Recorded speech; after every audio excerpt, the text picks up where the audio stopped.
दोस्तों, सबसे पहले मैं आपको आश्वस्त करना चाहता हूं कि इस कहानी के अंत तक आपके चेहरे पर मुस्कान आ जाएगी, क्योंकि इस कहानी के अंत तक ध्यान से सुनने के बाद आपको कुछ ऐसा पता चलेगा जो जीवन बदलने वाला होगा। तो चलिए कहानी शुरू करते हैं। अपने मन को शांत कैसे करें, जीवन बदल देने वाली कहानी से सीखें। दोस्तों, एक बार एक लड़का एक महात्मा के पास आता है और उनसे कहता है, महात्मा जी, मेरे जीवन में बहुत उथल पुथल है, कृपया मेरा मार्गदर्शन करें ताकि मैं इस उथल पुथल से छुटकारा पा सकूं। महात्मा ने लड़के से पूछा, तुम्हारे जीवन में अशांति क्यों है?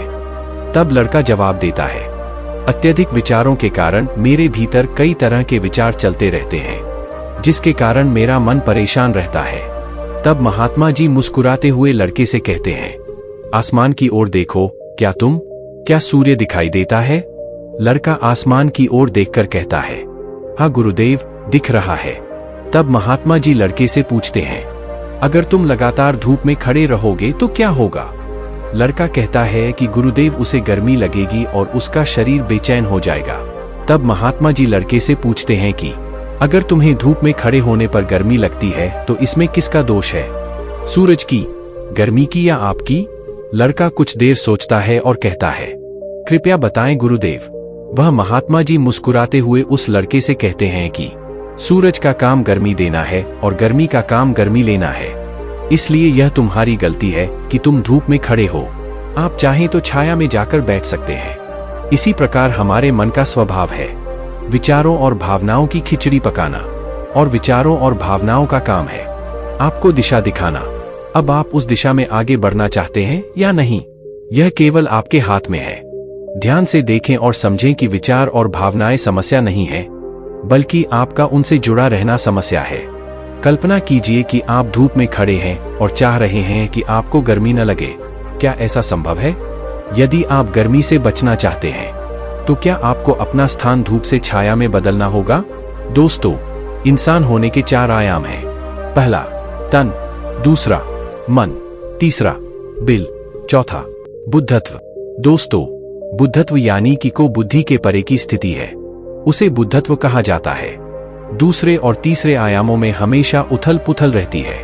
इसका मतलब यह है कि दिमाग में विचार चलते रहते हैं और दिल में भावनाएं चलती रहती हैं, और ये दोनों ही आयाम बहुत शक्तिशाली हैं। विचार क्षणिक होते हैं और भावनाएं लंबे समय तक। आप इसे ऐसे समझें जैसे कि कल जिसे खोने का डर था वह अब आपके साथ नहीं है, और आज आपको उसकी याद नहीं आती। कुछ समय तक हुई थी लेकिन अब नहीं हो रही है, क्योंकि भावनाओं को अलग होने में थोड़ा समय लगता है।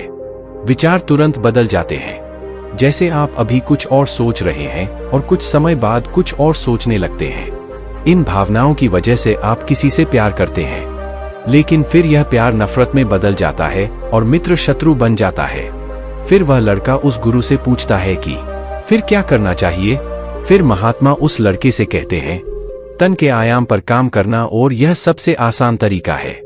हमारी ज्ञानेंद्रियां और कर्मेंद्रियां शरीर के स्तर पर हैं। ज्ञानेंद्रियां ज्ञान से जुड़ी हुई हैं और कर्मेंद्रियां कर्म से जुड़ी हुई हैं। हम उनके प्रति अपनी संवेदनशीलता बढ़ा सकते हैं, और इसका मतलब यह है कि हम जो भी करें आनंद के साथ करें। जैसे अगर आप पानी पी रहे हो तो पूरी तरह से पानी ही पियो, यानी पानी पीने में अपना 100% दो। ऐसा करने से क्या होगा गुरुदेव? यह करने से आप मन और दिल के आयाम से शरीर के आयाम में आ जाएंगे, और यह बिल्कुल धूप से हटकर छाव में आ गया है। तुम्हारी जागरूकता तन पर आ गई है, हालांकि वह मन और हृदय के आयाम पर काम कर रहा है। जैसे जब आप सुबह उठते हैं तो सूरज की किरणों को महसूस करते हैं और हवा को महसूस करते हैं। अपनी आंखें बंद करके पक्षियों की आवाज सुने। शरीर के आयामों पर लगातार काम करते करते एक दिन आपको आश्चर्य होगा कि आप अपने कानों से पक्षियों की आवाजें तो सुन रहे हैं, लेकिन आपका मन शांत होता जा रहा है।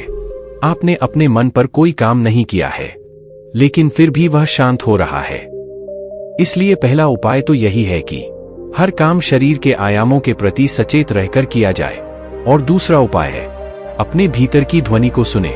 तब लड़का महात्मा जी से पूछता है कि गुरुदेव, अपनी अंतरात्मा की आवाज कैसे सुननी चाहिए? तब महात्मा जी उससे कहते हैं, किसी शांत जगह पर जाओ जहां कोई शोर न हो और अपनी आंखें बंद कर लो। और अपने अंदर की आवाज को सुनने की कोशिश करो। आश्चर्य की बात तो यह है कि वह आवाज कभी बंद नहीं होती और वह हमेशा जीवित रहता है। फिर लड़का पूछता है, तो फिर मुझे वो धुन अभी और इसी वक्त क्यों नहीं सुनाई दे रही? वे महात्मा कहते हैं कि बाहर के शोर के कारण तुम इसे सुन नहीं पाते। यदि आप अपनी आंतरिक आवाज को सुनना चाहते हैं तो क्या? तो अपने दोनों हाथों से अपने कानों को बंद करके सुनो। तुम देखोगे कि बिना किसी यंत्र के यह सुर बज रहा है। जब तुम इसे सुनोगे तो तुम्हारा मन और हृदय दुखी हो जाएगा और तुम्हारा मन शांत हो जाएगा। एक बात हमेशा याद रखें कि दिमाग तभी सबसे ज्यादा सक्रिय होता है जब उसे आपसे ऊर्जा मिलती है। यदि आप अपनी ऊर्जा अपने शरीर और अपनी आंतरिक आवाज को सुनने पर केंद्रित करते हैं तो आपका दिमाग कैसे सक्रिय होगा? पर समस्या क्या है पता है तुम्हें?